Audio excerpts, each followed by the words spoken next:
All right, so we are live. Welcome back, everybody. Welcome back to Woodland Pools and another Cardano Q&A live stream. So it has been a very eventful week. A lot has been going on. We're going to go ahead and go through the two biggest things that went on this week. The first one is the whole updates and everything that came through from Ledger with Ledger Recover. And then from there, we're also going to take a look at the poll that is going on right now.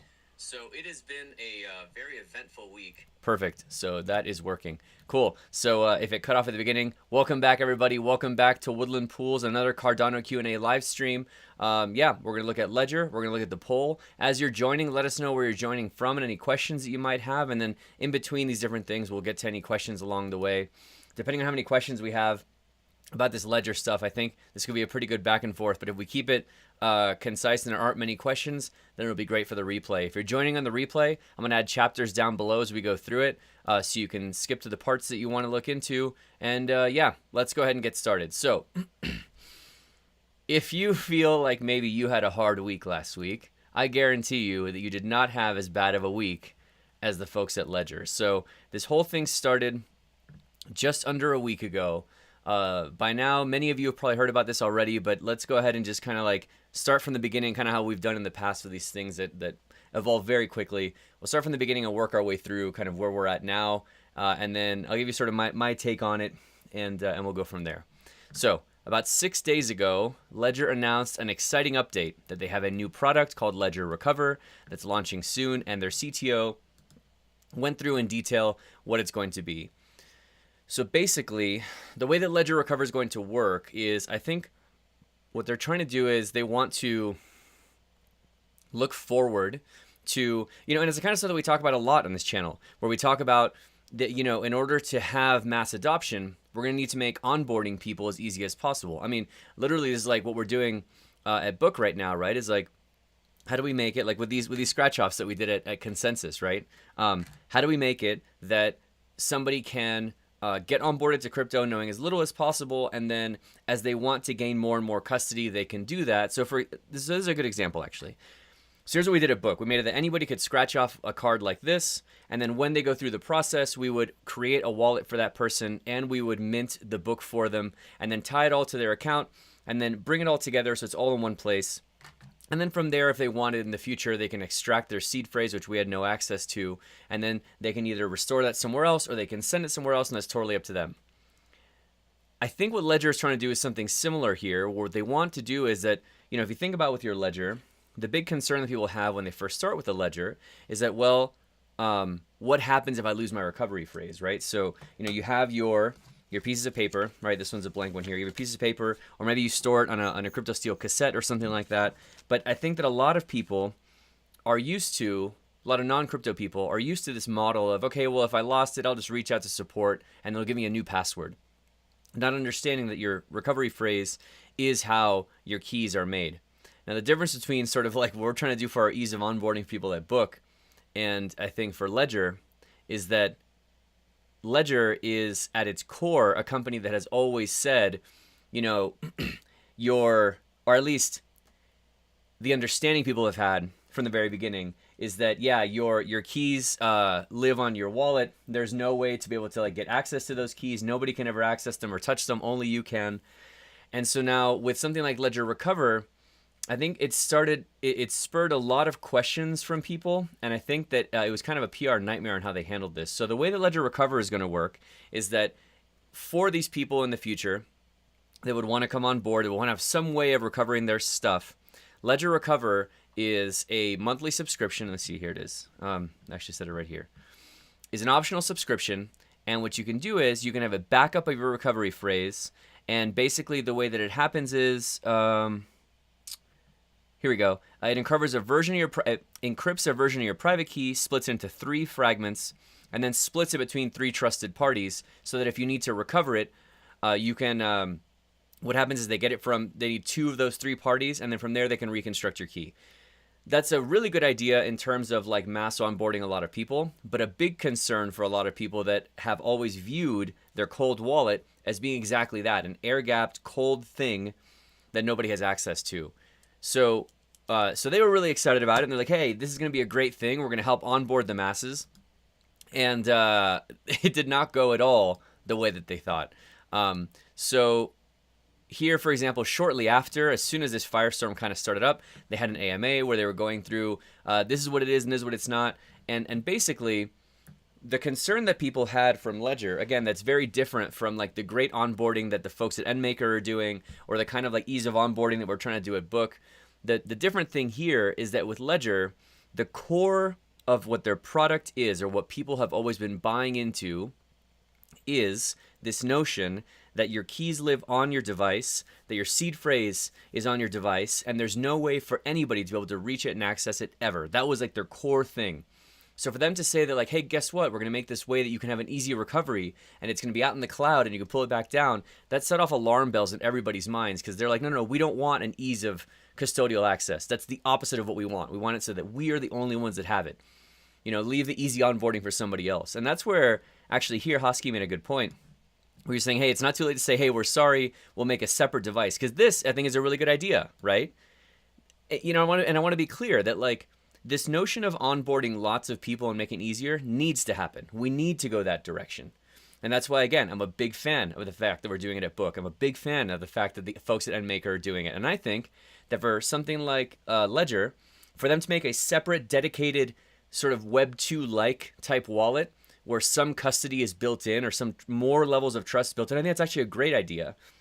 But for Ledger, this is a huge miss on their part in terms of understanding their core customers, and that the reason why so many of us have these is because we want nothing like that. We want it to be this totally standalone thing. So we'll get to this in a second in terms of like where this might be going. But at the end of the day, the main concern that people had was two things. The first one is, if the keys were always going to be on your device and could not be extracted, how is it possible then that you could then extract them in a secure way, no matter how secure it is? So that aside, how could it even be physically possible for the key to be extracted? And then from there, how could those encrypted shards come back together and be decrypted if you're doing it in a totally separate device? Like, how is that technically even possible if there was a true separation and your keys and your recovery phrase are never accessible? That was the big first concern. And the second concern was, okay, and then if you did opt in to want to use this recovery mechanism, what other additional attack vectors does that introduce? So there's sort of those two big concerns there, right? And so I want to dig into looking at those two separate concerns. And let's kind of take a look at then like what those are, what they imply, and then from there we'll kind of wrap it all up with like, well, where do we go from here? Okay, so there was a really good thread after all this kind of blew up from this guy here, Hasib, who put out, I thought, a really great breakdown on some things I thought we should cover. So he was saying here, yesterday I freaked out about the revelation that Ledger could spit out your private key with a firmware update. Yet I noticed that the smartest people were not freaking out. Was I missing something? I spent the evening educating myself, and now I'm in the nevermind, it's fine camp. So this came out about 5 days ago. And so he has a breakdown here about how he thought that it worked and how it actually does work in terms of the chip and firmware updates and stuff like that. And so his original mental model was, this is actually kind of what I thought too, that the secure element was like Apple's secure enclave, a box that a private key lives in, which can only sign things, but that the keys never leave the device. And so then, when all this came out, it was like, wait, hold on a second. So you can actually take the private key? Like, what does that mean? And like, has this changed or whatever else? And here's where he starts going down this line of thinking that I think is really clear and makes a lot of sense. It's actually nonsense to think of it that way, because this can't be how it works. And here's the big reason why. Because the ledgers upgrade because they have to upgrade, right? Like, you first think like, well, why would we even want that? We don't want it to ever upgrade. But the thing is that we need to support ever-evolving blockchains. Ethereum now has a new kind of signature, and then there's new blockchains that didn't exist even just a few years ago. Solana, Near, Aptos, all this new stuff. They all have new signing algorithms, new key derivations, and all sorts of fanciness. And actually, if we think about this, think about even just the upgrade that we had, I want to say a couple of months ago for Cardano, where really the only thing that was added was additional key signature derivations and things like that to be able to do multi-chain work on the Cardano node. That kind of stuff, for example. These kinds of updates and adding new signature methodologies always come out. And so aside from Bitcoin, every single blockchain evolves. So If Ledger were an unupgradable box with a private key inside, then it would need every single algorithm that that blockchain will ever use already available inside that box. And if they didn't think to include a newer algorithm, you'd have to throw it away and buy a newer model, right? It's one or the other. You have to either have a device that is completely static and the firmware and how things are signed and how those signatures are decrypted never changes at all, or there has to be a way for that to be upgraded. So consumers are never going to sign up for like, okay, make it a disposable thing. You throw one away and buy it every time. So there was a compromise. The box can take in new code that touches the private key if the user approves it. That's where you actually where you confirm on the physical device, but only, and this is really important, only code that was signed by Ledger itself, the Ledger company. This sign-off is how they keep you from getting owned by malicious ads and phishing. So this is an important detail right here, and this is going to be sort of the core of what we need to keep in mind as we move through not just the rest of sort of the way all this played out, but as we think through where we go from here from a security standpoint, right? That the upgrades happen, but it is only with code that was signed by the Ledger company itself. The firmware itself will not let itself be upgraded unless the upgrade is coming from a verified signature from Ledger. So their sign off is, again, how they keep you from getting owned or whatever else. And so here's the big takeaway that I think was hard for a lot of people to wrap their heads around, that every Ledger app for any blockchain you run can, in principle, extract the private key on your device. This is kind of shocking because most of us thought there's no way they can get out. And he says, of course it can, because Ledger apps often have to derive the key for another blockchain, which originates from the master secret on the device. There's no way around this. So yes, you're trusting Ledger, although you may only need to trust them once since you're never forced to upgrade the firmware. But this was always true.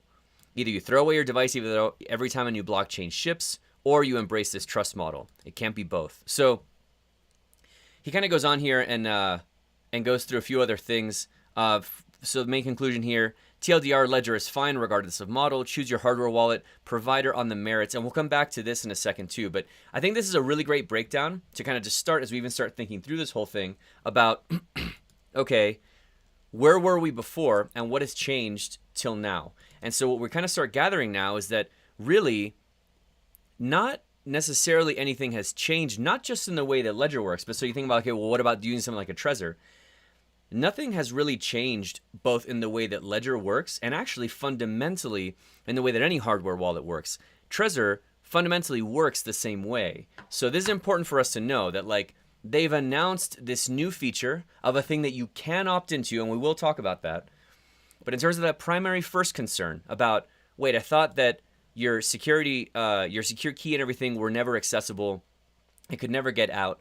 That actually looks like was something that was a misconception with most of us. I think most people in the industry got that wrong. But that's something that's always been available if there was to be something malicious, and that is true across hardware wallets. So I think that's an important point for us to remember moving through the rest of this conversation. So with that, here's a few other things. There's a really now famous AMA that the ex-CEO of Ledger did on Reddit. And then I'll show you where sort of the big sort of single takeaway that everybody took from this that of course trended on Twitter. We'll get to this, but he actually linked a different thing about some facts about hardware wallets that I want to look at first, because again, I want to make sure we understand, get as educated as possible, and then we look at where we kind of go from here. So here's some additional information about hardware wallets.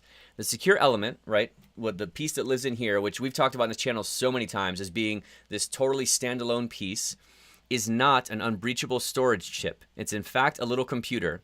So this means that no physical outside attack can read anything like the memory on the device, right? This is like where you actually have to click. The secure element has always been a defense against physical attacks. So with physical, actually, let me just this next line here. It's a defense against physical attacks of somebody actually having it in hand and literally breaking this thing open and physically accessing it and trying to hack it that way. The secure element is a protection against that.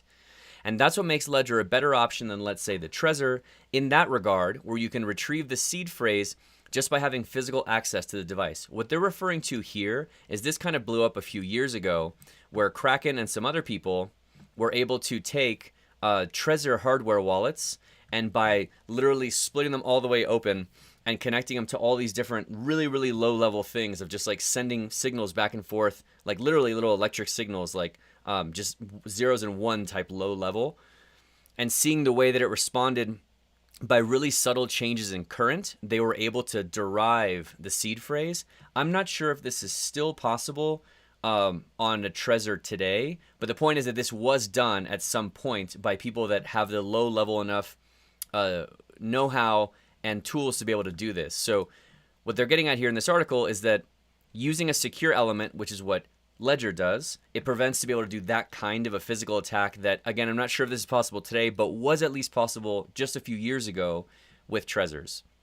So we see that at this point now, the secure element itself gives you the ability to prevent this like hands-on physical attacks, right?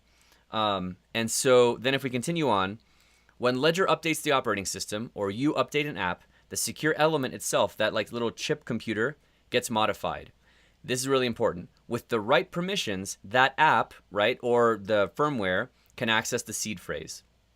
And that's the thing, is that like we talked about here, that you need to have access to this kind of stuff to be able to derive keys and things, and so that if there was some kind of a malicious software in that, they could technically, since the firmware is having access to the secure element, they could technically have access to the seed phrase, and again, to the private keys, which is how this offer ledger recover even works. Now, the way I'm going to pause here and remind us here that the way that we try and combat the fact that, you know, we don't want malicious apps accessing the seed phrase is, again, remembering that the only way that you can do an upgrade to the firmware is if it's signed by Ledger Company itself. Here we go. So Ledger itself are the ones who implement the code and sign it. So it's not like just anybody can deploy an app. So that's sort of a level of security we have there. But again, you're trusting Ledger to do that verification. But again, once again, the big takeaway, fundamentally, nothing has changed the Ledger hardware or software. The capabilities described above have always been a fact, and developers for Ledger have all known this, and it was not a secret. Here's the big takeaway again for all of us. What has changed is that the Ledger developers have decided to add a feature to take advantage of the flexibility of how this little computer works, and people finally started to understand that the product they purchased and that trust factor involved. So I think we're starting to see a trend here, right? And for those that are just joining now, we're starting to see, I think, kind of a trend here that hardware wallets have always had, I think, a certain level of trust, more than what we maybe realized, in terms of trust of how even the lowest level firmware works with the secure element or whatever other mechanism is used to manage the keys and the seed phrase. And I think we're now just all becoming a little bit more aware, or a lot more aware, of the fact that there was some level of trust there at all. So if we look at then what that ex-CEO was saying, he has a whole long write-up here. And by the way, all this stuff, I'm going to link all of these in the description below. But here's, I think, the biggest takeaway from his long write-up, that to me, this is a meltdown and a total PR failure, but not a technical one. In his mind, kind of what he goes in through here is like, that he's just like, that he's really angry, everybody's freaking out. But that in his mind, nothing from a technical side has changed. Nothing is in any way more at risk than it was before. And there's just like a really, really bad communication by the Ledger team, especially their marketing team. So now here, however, I think this is probably a good spot to stop and then look at point number one. So point number one was then, how is it possible that the private key and potentially your seed phrase can never be extracted? I thought that's not possible at all. It turns out that technically always has been possible. We've just been trusting Ledger and Trezor to not do that thing, or to not let apps have access to that. Of course, the immediate counter-argument that people say is, okay, well, for something like Trezor, at least they're open source. And that is true, and we'll get to that in a second, because I know that, and we will talk about that in a second. But I think it's important then that for that point number one, that this whole thing about, well, I thought that the keys could never be extracted. It turns out they technically always could be. They just haven't been. And that was kind of a misunderstanding for all of us, right? And this is industry-wide, many, many people getting this wrong. But then when we get to point number two about, okay, given that, if you choose to use Ledger Restore and this like really handy, hey, I forgot my password kind of like setup of if you lose your Ledger, you can get a brand new one, and then they can help you rederive your private keys, because again, they extracted it, they sharded it, encrypted it, put it with 3 different trusted people, get 2 of those 3 back, and now they can restore it for you. If you do that, what are some of the vulnerabilities you're exposing yourself to there, right? And then one of the big ones that people were asking, and here this guy, to his credit, answered the question directly, this ex-CEO of Ledger, and I thought it was such a direct answer that when I saw it on Twitter, I wanted to make sure that it wasn't something that had been like photoshopped, and so I actually found the answer here in the original thread. The question was, well, it doesn't even matter what the question is. Here's his answer. If you're a Recover user and you have your shard into a safeguard for these third parties, then yes, a government could subpoena them and get access to your funds.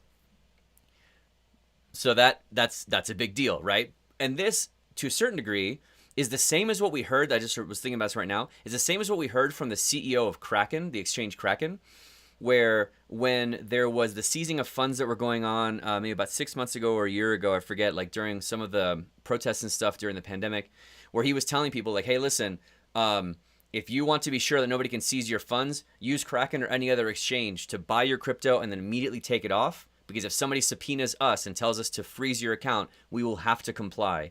So similarly, what this ex-CEO of Ledger is saying, if you're using the Recover mechanism and it's being stored and held by these third parties, then yeah, those third parties could be subpoenaed and get 2 of those 3 and then have access to your funds. So I think this is a really good point to keep in mind, that for these people that might be coming on board in the future and are looking for this like ease of restoration or whatever else, for them where they're kind of used to like, oh, I forgot my password to my bank or whatever, the government's always had the ability to seize your funds in your bank. So for them, they're not really losing anything, because they're kind of used to a certain degree, whether they know it or not, that governments or some of the third party can force this kind of extraction. So for them, they're not necessarily adding any more risk than what they're used to in these custodial settings. But for all of us, for anybody watching this channel who likely has a hardware wallet, I think that this is a very clear, and I, again, credit to him for being so candid here, a very clear clarification of like, yeah, great. So I don't think anyone who is crypto savvy should be using this Ledger Recover feature at all. So yeah, that's I'll give you that's an easy takeaway there. Do not use this new feature if you value the whole idea of your keys and your coins. So now, given all of that we just talked about, thanks, Vic. That's a good pause here for some comic relief. Yep. We'll just leave that up for a second. Hello, Mark Byers from Australia.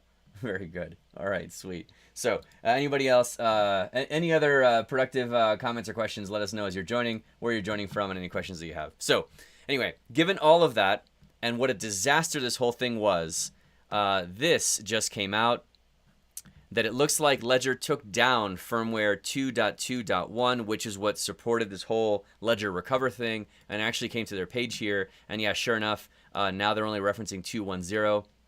So they've had a very bad week, where I do think, to kind of summarize this whole thing, where I do think this can be a very nice feature for people coming in from Web 2 that want this ease of recovery. It is an absolute disaster for the way that it has been received by their core customer base that just wants self-custody, and that's the whole reason why we all got a Ledger to begin with. So we'll see if what they're going to do is release a separate product or whatever, but it looks like at this point now you can't even opt into 2.2.1 and Ledger Recover even if you wanted to. What I would say is when it does come out, in whatever fashion it comes out, I would recommend do not use Ledger Recover. The whole point of it is to have custody of your own coins and go down that route. And so now, to summarize this whole thing from that point number 1 of the concern about like, well, but now it kind of still comes back to, well, I guess we're now like trusting Ledger that they're never going to access our key or extract it or send it anywhere else without us knowing, or sneaking something in on the firmware. I thought this was a very sobering conversation that was shared by their CTO, the same guy who was so cheery and optimistic in this video, did a breakdown here that I thought was actually really good for some things for us to keep in mind.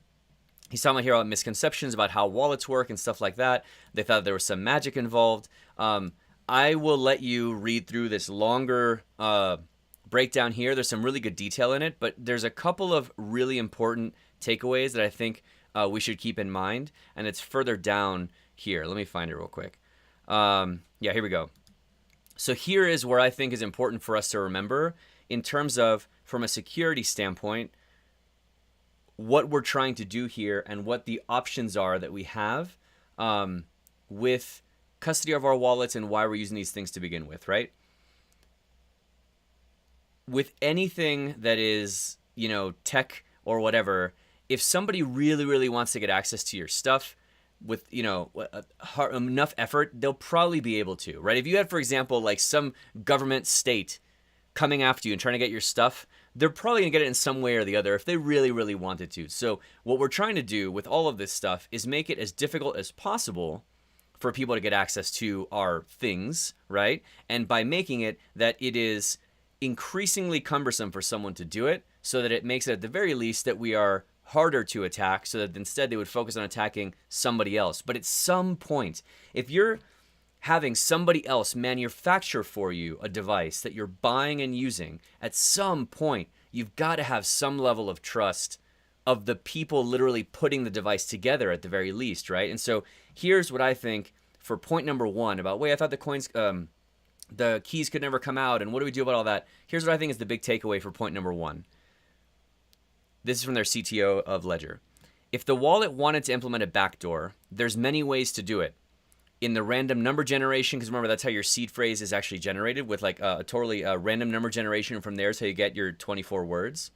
In the cryptographic library, in terms of how it's actually encrypted, maybe they could make it that when it's encrypted, there's actually an easy way for them to decrypt it with a very specific key. In the hardware itself, maybe they make it that, yeah, you can't come in through like a physical, like actual front door, but there is a physical back door with a certain way you can access it. It's even possible to create signatures so that the private key can be retrieved only by monitoring the blockchain. Maybe you do it encrypted in such a way that this very specific key, even just from something on the blockchain, could decrypt it. And so then again, it goes to what we mentioned a while back. Like, okay, fine, you'd have to trust them and trust that their firmware is not going to do that. But what about something like Trezor? Trezor's open source, and open source is the best, and it solves all these problems. And this is what I've been saying for a long time, and I thought it was really great that he mentions it here, that open source doesn't really solve this either, because it's impossible to have guarantees that the electronic itself is not backdoor, like at the lowest level, that there's no way to physically be able to get access to that. That's not something that would be in the code that's open sourced, nor that the firmware runs inside the wallet is the one you audited. And I think this is the biggest one that people miss all the time. When we talk about something being open sourced, right, and how great that is, that something's open sourced, yeah, like it's good that it's open source, but like think about what that means. Like when Trezor publishes this code, like this is what the firmware runs, you kind of need to just trust that the code that you're looking at is what's running on your device. Unless you're about to go and then like download that, compile it, and install it yourself, then you're trusting that the code that's running is what's published. And even if you download it and like compile it yourself, then you need to like, again, trust that when the next firmware update happens, you need to like then either re-audit the whole thing yourself or wait some period of time and trust other people that are going to audit it for you. And so if you're not physically downloading it off GitHub, compiling it and installing it yourself, even if the code is open source, when you just click on, yeah, install this thing, you really don't have a great way of knowing that the thing that you installed is the open source code that you reviewed, assuming you have the technical capacity to review that open source code and you understand it. So I've never really been a huge fan of like saying, oh, because it's open source, it solves all these problems. In my mind, like that's good and that's helpful, but it's not a silver bullet to solve this kind of problem. And I think the biggest takeaway of all of this is actually the point that he makes here. Using a wallet requires a minimal amount of trust. If your hypothesis is that the person that's trying to come and get you is the wallet provider, then you're doomed. And I completely agree with this. I get it. I get why everybody is freaking out. I get that there feels like there was some kind of a breach of trust in how it was communicated, how the chip and the management of the keys work with Ledger. But now that we've all become more educated on this, it's the same as how it works with any other hardware wallet. And to my knowledge, it can still not be physically hacked the way that I think a Trezor can be. I'm not sure, but I know for sure that this cannot, right? And then other than that, it just becomes, okay, if they add Ledger Restore, I'm not going to opt into it. If they're going to add some kind of back door through Ledger Restore that can get my keys out of there, I don't know, man. If my concern of being hacked is Ledger, then I think we're all in a lot of trouble. The same as if your concern is that it was going to be Trezor. Like, at some point, we have to have some level of like, okay, look, I can only take my ownership and security of this so far. There has to be some small amount of trust somewhere. So I think from everything I've seen, and I've been following this really closely for the past week, I think at the base of how the Ledger wallet works, I think it's just as safe as it's always been, with an asterisk of there is some amount of trust there. I do think that Ledger Restore is a total cluster, and I don't think that anybody should use that. That does, I think, introduce several different attack vectors that I would not want to participate in. But yeah, man, I'm not going to be like filming myself burning my ledgers. And I'm really curious to see, like, with this version that was taken down, where we kind of go from here. So anyway, there is a whole long rant on that. Yeah, several products are the way to go, but it'll be difficult to regain the community's trust again. Yeah, I totally agree. I think this is a communications disaster, and I would not be surprised if a lot of people move to Trezor because of this. I wouldn't blame them at all. An absolute disaster in terms of how they handled it. But for me personally, I'm going to continue using both, and I will continue watching this closely and share with all of you as I see it. If anything new comes up that makes me feel like, okay, never mind, I definitely have to stop using Ledger, I will share that with all of you. But I don't know. Let me know what you guys think. I don't know. Like, for those of you that are here, let me know if you disagree. For those that are watching on the replay, let me know in the comments. If I've missed something, we're getting back together next week. So if I missed something, I'm happy to cover that. Please share with me anything I might have missed. But my takeaway is stay away from Ledger Restore. That's a total disaster. And Ledger itself, in the way it functions, is the way it always has. All hardware wallets work this way. Maybe just like a wake-up call for all of us. So, yeah. So there is that. Okay. Cool. So with that, next, I wanted to talk about this ongoing poll that we have going on. What time is it? Oh, perfect. Next, the ongoing poll with the SPO poll that's happening. We talked about this at length last week about the votes to increase, to do potential changes to K and the min pool cost or min pool fee.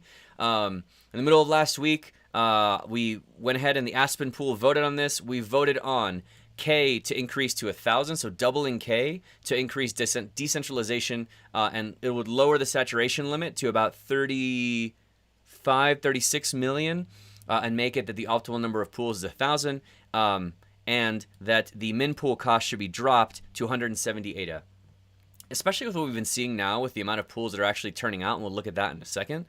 I could be convinced that maybe we leave K at 500 now with, like, there hasn't been that many pools that have actually come out, and like I said, we'll talk about that in a second. But I do think it's really important that we cut the min pool cost to 170 ADA. This, for all of you as delegators, results in immediately better rewards for you, because the minimum that a pool can charge gets cut in half in terms of the min pool cost. And so this would be overnight for delegators, better rewards across the board for everybody. I can see an argument for K, but this, I feel like we have to cut the min pool cost to 170 ADA.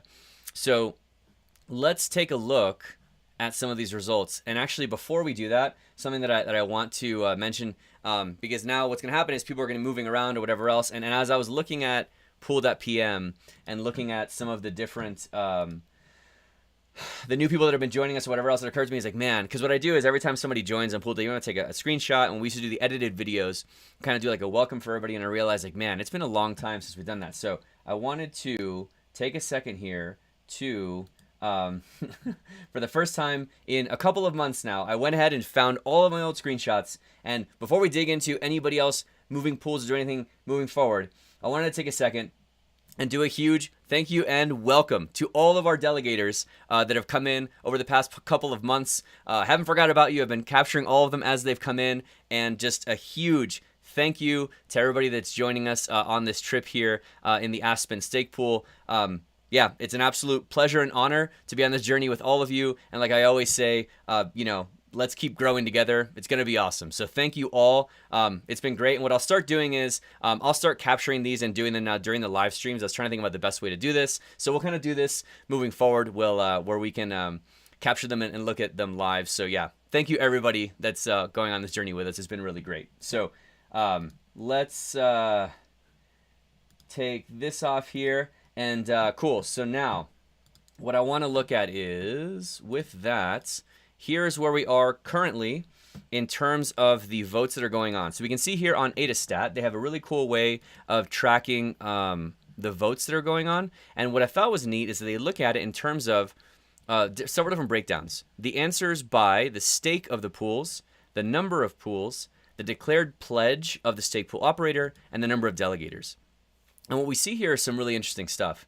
If we look at it by number of pools, it looks like, and I wonder if I can zoom this in so you guys can see this better. Oh, cool. Oh, perfect. That's going to be way better. Okay, awesome. So if we look at this in terms of number of pools, we can see that there is a clear preference here to increase K to 1,000. So to bring down the saturation limit, increase the optimal number of stake pools, and cut the cost to 170 ADA. Similarly, by pledge with pools, and let me actually get the comments here out of the way so that we can see this better. By pledge, so like the more pledge that a stake pool operator has, again, a clear preference to double K to 1,000 and to cut the min pool cost to 170.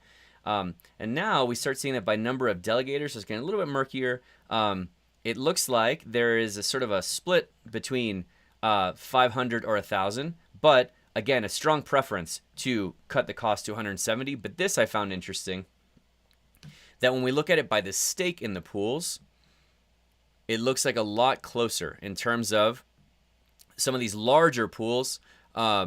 Looks like a lot of them are voting to keep things the same, and so it kind of starts getting a little bit murkier there. And so what I thought was cool is they have this available here too, where we can click on these here, and this, what it does is it actually then combines them and looks at, okay, what is the vote? Let's look at by number of pools as well. So by number of pools, right, increase K to 1,000, a clear winner there, and cut the cost in half to 170, again, pretty clear there. But we see here by pool stake, keeping K at 100, keeping K at 500 seems to be actually winning out. But here, having the min cool cost to 170 is currently winning in that category. So kind of an interesting way to visualize this. But the important thing, though, I think, is that, again, with the way that we voted, the reason that we voted this way is to have it that for you, the delegators, the min pool cost gets cut, so it's an immediate increase in rewards for you. And again, I can go either way on this in terms of lowering K, or rather increasing K or not. You know, I can go either way on that. And that would just be lowering the saturation limit. It would increase shuffling stake around. I think that's healthy for the network. But when we look at the amount of pools that are participated, this is kind of disappointing. Where's the number? Total pools. Oh, it's actually more than I thought. Cool. 444 pools have voted. It's actually more than I realized. Cool, awesome. But either way, you see that like we're just around that 500 right now. And there's still a few days left before this epic is over. But here's the way this is going to work, is that now once the votes are cast, and that at the epic boundary will be the last chance that a stake pool operator has a chance to vote on this. Once the votes are all cast, then you as delegators have 2 full epics, 10 days, to look at how your stake pool operator voted, see if the way that they voted is aligned with your views of how things should move forward in the Cardano network. And if you think that it should be done differently, then you can move and delegate to another pool. And then the weighting here on these things, this is not currently set in stone. This weighting will change as stake moves around, and people are redelegating based on where they think that their values are aligned with their stake pool operator. So that's something to keep in mind. I recommend that all of you reach out to your stake pool operator, see how they have voted, or you can come here to AdaStat. Actually, I'll link this right now in the chat, but I will also put this in the description below. And see how your pool has voted. If they haven't, ask them why. I think this, like, at the very least, I think there's honestly no excuse why every stake pool operator shouldn't be voting. You can abstain, you can vote for none of the options. So if you don't agree with the options here, these 4 options, your stake pool operator can still show, hey, I am active in the community. I'm following what's going on, but I am choosing to put none of them. And the other thing too is you can also put comments. So here's one, for example. Logic chose to abstain, and if we hover over this, I chose to abstain because a large portion of a delegation comes from Cardano Foundation, blah, blah, blah. So there's a long breakdown on why they chose to do that. I think every stake pool operator should be voting. I don't see any good reason why somebody should not be voting at all. What I would suggest is you know, again, my opinion as a stake pool operator and somebody who's involved in the ecosystem, if you, when the epic boundary comes and goes, if your stake pool operator you find hasn't voted at all, I would recommend delegate to some other pool that's more active, that is aligned with how you would have voted. And then separately, if your pool operator did vote, and you feel that their vote doesn't represent your views, you can delegate somewhere else, and then this weighting will change based on that. And so with that, I wanted to take a second. We did like the overdue welcome for everybody, but I want to take a second to say thank you to all of these folks that have been coming over the past few days in anticipation of when this is going to be locked in and showing their support for K to 1,000 and doubling the amount of optimal stake pools and lowering the min pool cost to 170. So thank you to all of you that have come over from other pools and showing your support for that voting mechanism. And for everybody else that's out there, I would say it's great. If you want to support the channel, by the way, if you want to support anybody that's doing any work in the ecosystem that has a stake pool, the best way you can do that is by delegating to their stake pool. If you want to support us in the channel, the best way you can do that is by delegating to ASPEN. But what I would say, though, is that for any of you out there, please take some time to review these results and delegate to your own preferred stake pool, whether it's ours or anybody else's. But this is where you as a delegator have a chance to make your mark on the ecosystem. And look, people are like here from 500 ADA to 20, 30,000 ADA and everywhere in between. This is your opportunity to make your voice heard as a delegator and show where you think Cardano should go moving forward. So please make sure, it takes a second to redelegate. It's not hard to do if your operator did not vote the way that you would have voted. So let's take a look here. Hello, Accelerate Profits. Howdy, friend. It's good to see you, man.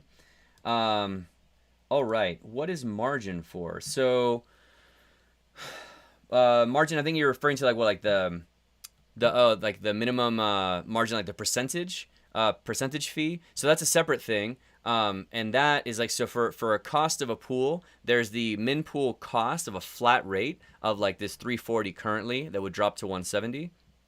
Then there's also the percentage of like, then after that's removed, a percentage is taken from the pool and the rest goes out to the delegators. But what's important about this though is that that percentage obviously scales up with the amount of rewards. And so if someone's taking 1 or 2 or 3%, then it's always just 3% of whatever it is. The problem with this min pool cost is that for smaller pools, this flat rate of 340 or proposed to be dropped to 170, for a smaller pool, 340 is a larger percent than it would be for rewards for a larger pool, just because there are less rewards to be split around. So this artificially penalizes smaller pools by making it seem like that they are wanting to take more as a cost for operating the pool, when many of them would rather just charge less if they could. So that's kind of where that comes from there. Cool. Thanks so much. No problem. All right, sweet. Well, awesome. We are, what are we doing on time here? Oh, right around 45 minutes. Perfect. So that is what I wanted to cover. We'll probably leave it there. Yeah, so for those of you that are out there, if you have any corrections, updates, or anything that we should keep in mind about this ledger restore thing that I might have missed, please let me know in the comments down below. For any of you that have not already looked into how your stake pool operator has voted, reach out to them and ask them why. And then from there, look at how, educate yourself. On our last video, we went into a lot of detail on K and the min pool cost, and I'll link that in the description down below as well. Think about how you want the Cardano ecosystem to move forward, and then delegate to a pool that reflects that view. Be an active delegator. This is your chance to have your voice heard. Thank you, everybody, for coming out. It's always a pleasure to do this. We'll be back here next Monday talking about how this whole thing is progressing and any other news that have come up between now and then. So yeah, thanks everybody for coming out. Have a great evening. We'll see you next week.